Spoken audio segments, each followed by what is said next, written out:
At 9:42 in the morning, inside a guarded plant in Amarillo, Texas, officials stood over a weapon that was not supposed to be finished yet. America's newest nuclear gravity bomb had reached a production milestone about a year early, in a period when wars were widening, bunker targets were back in military planning, and every signal between great powers felt sharper than before. On paper, it looked like a technical success. In reality, it hinted at something much larger, because what was completed early was not just a bomb. It was a message, and almost nobody heard the full message the first time. Most headlines made it sound simple. America built a new nuclear bomb ahead of schedule, end of story.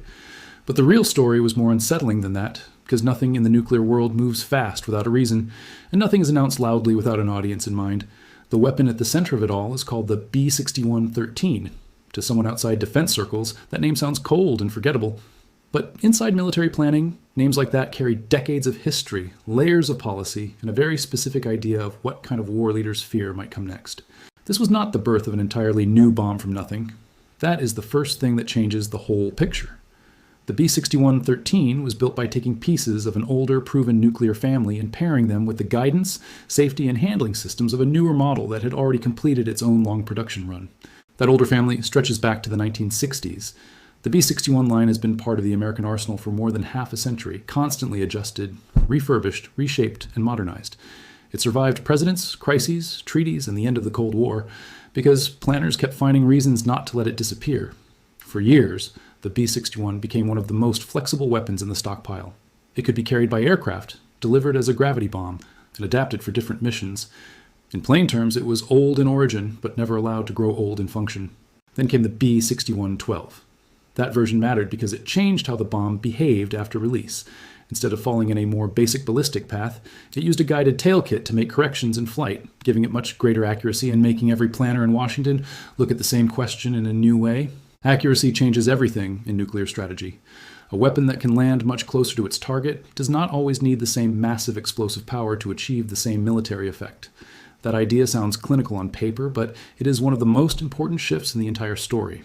The B-6112 also came with variable yield settings, meaning it could be configured for different levels of destructive force. That made it more flexible, more modern, and in the eyes of its supporters, more usable within a deterrence framework that wanted options instead of only extreme choices. But then another problem stayed on the table. Some targets were still too hard, too deep, or too protected. Some facilities were buried under layers of reinforced material, earth, and mountain rock. Some command planners still believed there were places where accuracy alone would not solve the problem. That is where the B-6113 enters. Its basic purpose was not mysterious, even if the public language around it often stayed careful. The idea was to combine the modern guidance and updated safety features of the B-6112 with a higher yield package linked to older variants, creating a weapon better suited for especially hard and deeply buried targets. That phrase, hard and deeply buried targets, sounds technical and abstract. It is meant to.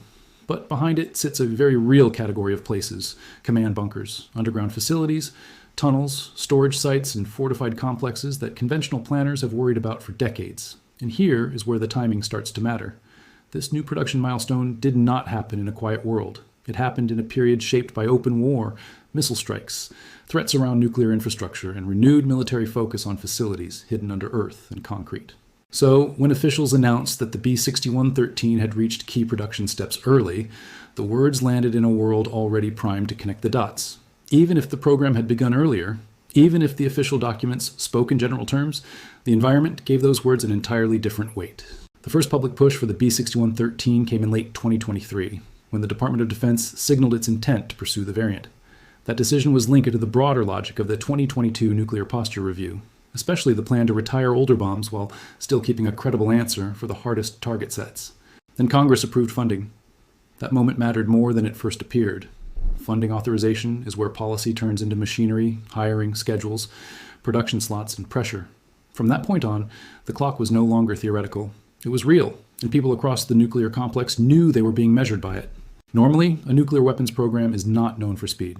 It is known for caution, review, testing, procedures, certification, and layers of delay. Years pass, then more years pass. Schedules slip, costs rise, new concerns appear. That is the culture such programs usually live inside. Which is why the B-6113 felt different almost from the start. It moved through the system with unusual momentum, not because the rules disappeared, but because the design inherited so much from work already done. That single fact explains more than any speech ever could. The teams were not inventing a new physics package from scratch. They were not starting with a blank page. They were taking a known bomb family, known procedures, known qualification data, and known industrial pathways, then using that existing foundation to move much faster than a fresh program ever could. In other words, this was not magic, it was momentum. Years of work on the B-61 and 12 had already trained the workforce, aligned the facilities, tested the components, and built the assembly knowledge. When the B-6113 arrived, it stepped onto rails that were already warm. That inherited speed showed up at every major site in the chain. Sandia National Laboratories handled design and integration work. Los Alamos contributed nuclear weapons expertise. The Kansas City National Security Campus supported non-nuclear components. Y-12 in Tennessee handled key nuclear subassembly work. Pantex in Texas assembled the final weapon. Each site matters because no nuclear bomb is ever just one factory's success. It is an ecosystem, and ecosystems do not move early unless several parts move early at the same time. One bottleneck can stall everything, one delay can ripple outward. That did not happen here, at least not at the points the public was allowed to see. Then came the first headline milestone. On May 19, 2025, the first production unit of the B-6113 was completed at the Pantex plant. That meant the program had hit a major threshold roughly 13 months after Congress approved funding, a pace that sounded almost unnatural by the standards of modern nuclear development. Officials marked the event with ceremony, photographs, and language about innovation, urgency, and deterrence. The message was clear. This was not being hidden in bureaucratic silence. It was being displayed. It was being framed as proof that the nuclear enterprise could still move fast when Washington demanded it. That alone would have made the program notable. But it did not stop there. More recently, officials said critical canned subassemblies planned for the fiscal year had also been completed and diamond stamped ahead of schedule at Y-12, pushing the impression of speed even further. To most viewers, canned subassembly sounds like meaningless technical jargon, but it is one of the most serious terms in the story because it refers to the sealed nuclear core package at the center of the weapon. If those units were being completed early, the pace was not cosmetic. It reached into the heart of the build itself. And that is the part many casual summaries missed. When people heard early completion, some imagined a nearly finished full arsenal suddenly appearing out of nowhere. That was not the case. What had happened was more specific, more limited, and in some ways, more revealing. A key production milestone was reached early, not the entire future stockpile. That distinction matters, because precision in language matters most in nuclear issues. A first production unit is not the same as full production. A completed batch of subassemblies is not the same as a finished deployment cycle. But even when those differences are understood, the speed still stands out. Supporters of the program point to that speed as a sign of competence. Their argument is straightforward. The United States saw a military requirement, used certified technology already in hand, and responded with unusual efficiency. To them, the B-6113 is proof that deterrence modernization is not dead, slow, or falling apart. Critics see the same facts and read something darker. They argue that every gain in speed lowers the psychological barrier around nuclear adaptation. A faster process can be sold as bureaucratic competence, but it can also normalize the idea that new nuclear variants are just another item in the production queue. That tension sits at the center of the debate. Is this a smarter replacement for an older, less precise, more destructive bomb? Or is it another step in making nuclear policy feel tidy, manageable, and increasingly thinkable? The answer depends not only on hardware, but on what leaders believe hardware allows them to do. To understand why the B-6113 exists at all, the comparison everyone returns to is the B-83. That bomb, an older gravity weapon, carried a far larger explosive yield and had long represented the extreme end of the American air-delivered nuclear inventory. But it also belonged to an earlier logic, an earlier era, and an earlier design philosophy. Washington had already moved toward retiring the B-83. That choice created a problem. If the biggest legacy bomb was on the way out, what would cover the target category it was once expected to threaten? The B-6113 was presented as the practical answer, smaller than a megaton-class legacy weapon, but more accurate and more modern. That sounds like restraint. It also sounds like optimization. Both descriptions can be true at once. In the language of policy, replacing an older giant with a more tailored system can be framed as a reduction in excess. In the language of deterrence, it can also be framed as sharpening a tool for real use. And here is where the story takes a harder turn. The B-6113 is expected to be delivered by American stealth bombers, especially the B-2 Spirit and the future B-21 Raider. That is not a casual detail. It tells the viewer exactly what kind of target environment planners have in mind. A stealth bomber is not chosen for easy airspace. It is chosen for heavily defended regions, places where radar, missiles, and layered air defenses make ordinary penetration dangerous or impossible. When a weapon is reserved for stealth bombers, it is a quiet confession about the seriousness of the targets it is built to threaten. It also means the highest yield modern gravity bomb in this lane remains under direct American control, not shared across Allied fighter arrangements the way some lower yield NATO nuclear missions have been structured. That says something too. It narrows the circle of decision and puts the most escalatory choices firmly in Washington's hands. Then another layer appears. The B-6113 is often discussed beside bunker busting, but it is not the same thing as a huge conventional penetrator like the GBU-57 massive ordnance penetrator. That distinction matters because many people confuse penetration with yield, and those are not the same military property. A dedicated penetrator works by driving physical force deep into the ground before detonation. A high-yield guided gravity bomb addresses the same target category in a different way by combining accuracy with a level of destructive power designed to transmit overwhelming force into buried structures. Similar mission family, different method, different consequences. That difference became impossible to ignore after the world watched conventional strikes against hardened Iranian nuclear facilities. Suddenly, the category of deep underground targets was no longer an abstract planning phrase buried in reports. It was visible on nightly news broadcasts, spoken by officials, debated by analysts, and tied to active war planning. No official document said the B-6113 was built for one specific country. The program's roots predated the latest headlines, but anyone watching events unfold could see why the weapon now appeared in a new light. Context can alter the meaning of a weapon without changing a single bolt inside it. That is part of why this announcement landed so loudly. Not because the bomb itself was born yesterday, but because the world around it changed. Once underground facilities become central to conflict coverage, any weapon associated with defeating underground targets takes on a sharper profile overnight. But here is what many viewers still did not expect. The most important reason the B-6113 moved so fast was not raw urgency alone. It was continuity. Workers rolled from one program into the next. Assembly knowledge did not vanish. Suppliers did not shut down. Procedures did not need to be reinvented line by line. That means the B-6113 should be understood partly as an industrial handoff, not just a military requirement.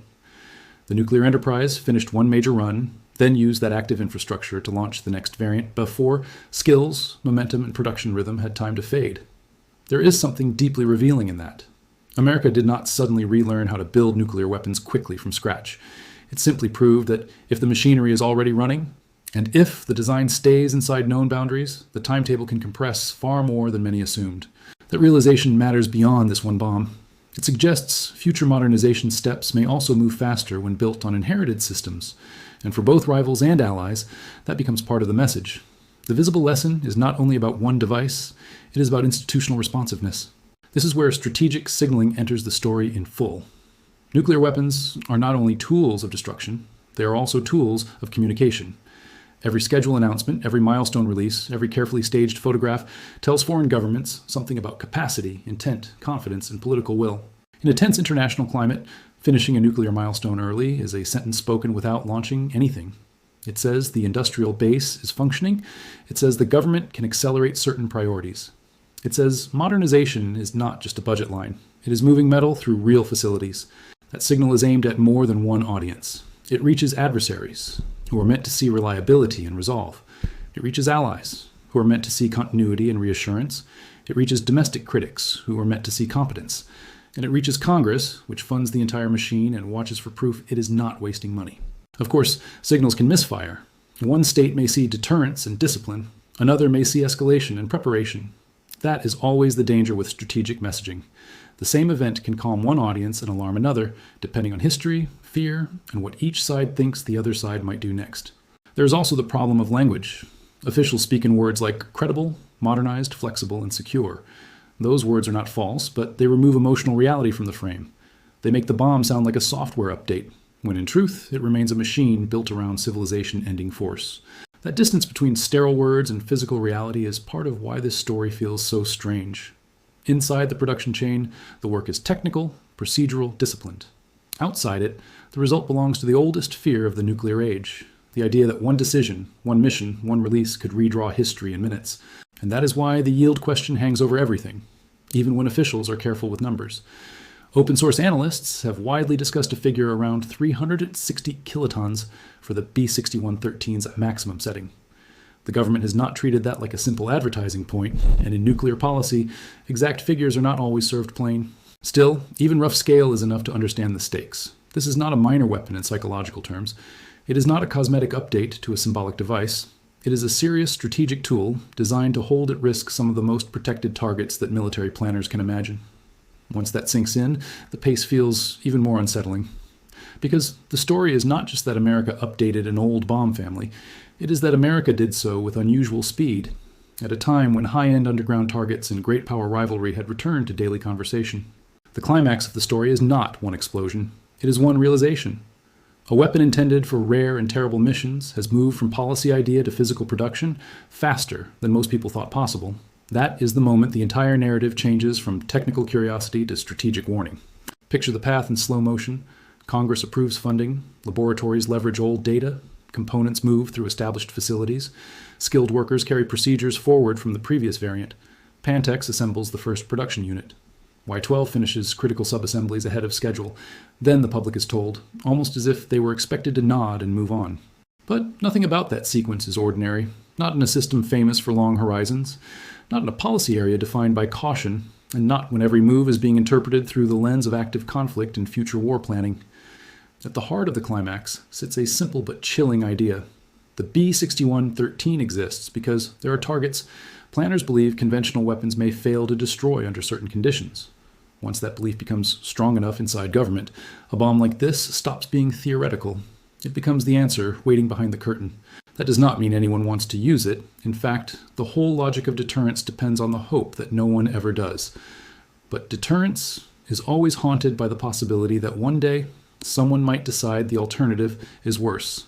That is what gives these systems their awful gravity. And here is the psychological turn that matters most. A weapon does not have to be used to change behavior. It only has to be believed in. Rivals have to believe it can reach them, allies have to believe it exists on schedule, and leaders have to believe it fills a gap others might try to exploit. That is why the early production milestone carries so much weight. It strengthens credibility. It hardens the perception that the United States can adapt and field specialized deterrent options more quickly than critics expected. In strategy, belief can matter almost as much as physical inventory. Still, one question never goes away. Does making a system more accurate and more tailored lower risk by replacing a cruder option? Or does it quietly make nuclear use easier to imagine in extreme circumstances? That argument has divided scholars, military professionals, and arms control advocates for years. Supporters say precision can support restraint. If leaders think they have more discriminate and more credible options, they may avoid relying on larger, less controlled weapons. Critics say precision creates a dangerous illusion of control in a domain where any nuclear detonation could trigger escalation beyond anyone's script. Neither side speaks from fantasy. Both are responding to the same hard truth. Nuclear weapons are built to manage the possibility of catastrophe by threatening catastrophe.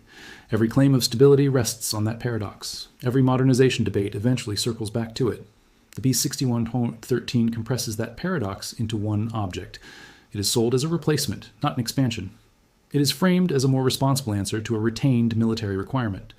Yet it also demonstrates how readily a nuclear state can refine its options when it decides old ones no longer fit. At this point in the story, the viewer can feel why the announcement hit differently. It was not just a production update. It was evidence that the nuclear clock had sped up in at least one corner of the system. And in a world full of hardened facilities, missile defense, and deep mistrust, that is not a small development. Even the phrase "finished early" can mislead. It sounds almost cheerful, the sort of language used for construction projects or transport lines. In this case, it describes the accelerated arrival of a weapon built for some of the darkest scenarios in modern military planning. That contrast is impossible to ignore once seen clearly. Then there's the human side. Behind every milestone stood machinists, technicians, engineers, quality inspectors, security personnel, analysts, and managers. They did not spend their days speaking in apocalyptic slogans. They spent them checking tolerances, verifying procedures, protecting materials, and making sure each step met standards that allow no casual error. That matters, because public debate often turns such workers into faceless symbols. In reality, they are people doing highly technical jobs inside a system they did not invent but help sustain. They go home at night. They raise families. They live in communities whose local economies are tied to the work. Amarillo, Oak Ridge, Kansas City, Albuquerque, and other places in the nuclear network are not abstractions on a map. They are hometowns where the national deterrent becomes payroll, routine, identity, and civic pride. That does not settle any moral question, but it makes the story more human than most slogans allow. The same is true on the other side of the target equation. Buried facilities are not just engineering problems. They are staffed by people too, soldiers, technicians, guards, command officials, scientists, And in any crisis, civilians living under the broader shadow of escalation. Nuclear planning can sound remote until one remembers the human beings placed beneath every map symbol. This is why the story never stays technical for long. It always comes back to fear, judgment, and time pressure. Somewhere in every nuclear scenario sits a leader being told minutes matter, options are narrowing, intelligence is incomplete, and a buried target may survive conventional attack. That is, the decision space weapons like the B-61-13 are built around, which is also why some analysts worry that hard target weapons carry a special kind of temptation. Not temptation in the crude sense of eagerness, but temptation in the bureaucratic sense. If a capability exists, has been funded, certified, and justified, it can become easier for planners to include it in serious conversations under extreme stress. Supporters reject that fear as exaggerated. They argue the opposite. A state without a credible option against deeply buried targets may invite aggression by signaling a hole in its deterrent. In their view, the bomb closes a dangerous gap rather than opening a dangerous door. The truth is that no public argument can fully settle the issue, because the deepest layer remains hidden inside classified planning, assumptions about adversary behavior, and private presidential decision frameworks. Outsiders can analyze logic. They cannot test it in a safe experiment. Nuclear policy offers no harmless rehearsals for its final claims. That uncertainty makes the fallout section of this story more important than the hardware itself. Once the B-61-13 reached public milestones, the effects spread into politics, alliance reassurance, threat perception, and arms control debate. A production event inside guarded facilities became a new data point in how the world reads American strategic posture. For allies, especially those who depend on American extended deterrence, such milestones can be reassuring. They suggest the United States is not letting its umbrella decay. They suggest commitments are being backed by actual industrial capability rather than only speeches and ceremonies. For rivals, the same event can be read as proof that Washington is serious about maintaining options across the escalation ladder that may deter. It may also provoke responsive modernization elsewhere. History offers many examples of one side calling something stabilizing, while the other side hears only warning. For arms control advocates, the announcement felt like another reminder of how weak the diplomatic side of nuclear politics has become. Modernization moves, production moves, budgets move, treaty structures strain or die, negotiations lag. The machinery of deterrence often appears to move faster than the machinery of restraint. That imbalance gives the story a heavy aftertaste, because one of the most striking parts of the B-61-13 narrative is not just that it happened early, but that it happened in a period when public imagination around nuclear risk was already heating up. The bomb entered a world ready to fear what it represented. And yet there is another layer that deserves honesty. From the perspective of its architects, this was likely not seen as dramatic reinvention. It was seen as prudent adaptation. A legacy bomb was retiring. A target requirement remained. A modernized replacement built from trusted systems promised a more controlled answer. Inside that frame, the program could look almost unavoidable. That is what makes nuclear modernization so difficult to debate cleanly. Every step can be argued as modest when viewed up close. Replace this, retire that, reuse known parts, improve safety, preserve deterrence. Only when those steps are viewed together does the larger pattern appear, a slow but relentless refinement of tools no one claims to want to use. The B-61-13 fits that pattern exactly. It is not a revolution in shape. It is a refinement in role. And refinements can be more important than revolutions because they change actual planning behavior rather than just public headlines.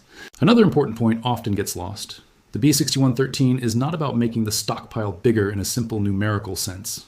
Officials have emphasized replacement, not expansion. That fact matters because fear tends to turn every new program into an image of endless growth.